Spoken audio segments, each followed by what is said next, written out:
ভোগালী বিহুৰ উপলক্ষে গাঁৱত 3 দিনীয়াকৈ খেল অনুষ্ঠিত কৰা হয়। সেয়েহে ভাবিলো ময়ো গৈ অংশগ্ৰহণ কৰোঁ। প্ৰথমতে হ'ল কণ কণ ল'ৰাকেইটাৰ মল্লযুদ্ধৰ লগতে কুকুৰা যুঁজ। বোৱাৰীসকলৰ লং জাম্প। ইয়াৰ আগতে আমি লং জাম্প মাৰিছিলো, পিছে ভিডিঅ' হৈ কৰা নহ'ল। এইটো হৈছে বিনগুটি খেল। চামুচ এপাতত বিনগুটি কেইটা লৈ গুটিটো নপৰাকৈ যাব লাগে। আৰু ইয়াৰ পিছতে বোৱাৰীসকলৰ বেজি খেল।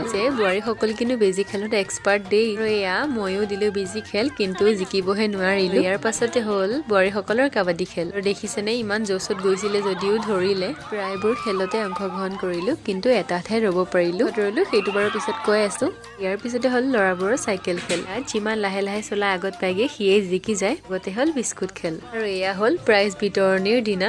শেষৰ দিনাখন অকণমান সাংস্কৃতিক অনুষ্ঠান অনুষ্ঠিত কৰা হৈছিল, সেয়েহে টিকলিজনী নাচিবলৈ পুৰা ৰেডি হৈ আছে। আৰু এয়া অকণমান ধেমালি কৰিলে, লগতে জুবিনৰ গানৰ নৃত্য। টিকলুকেইজনীয়ে এনি জঁপিয়াই আছে। ইয়াৰ পাছতে মই মোৰ নিজৰ প্ৰাইজ লৈ পিনে ঘৰলৈ বুলি গুচি আহিলো।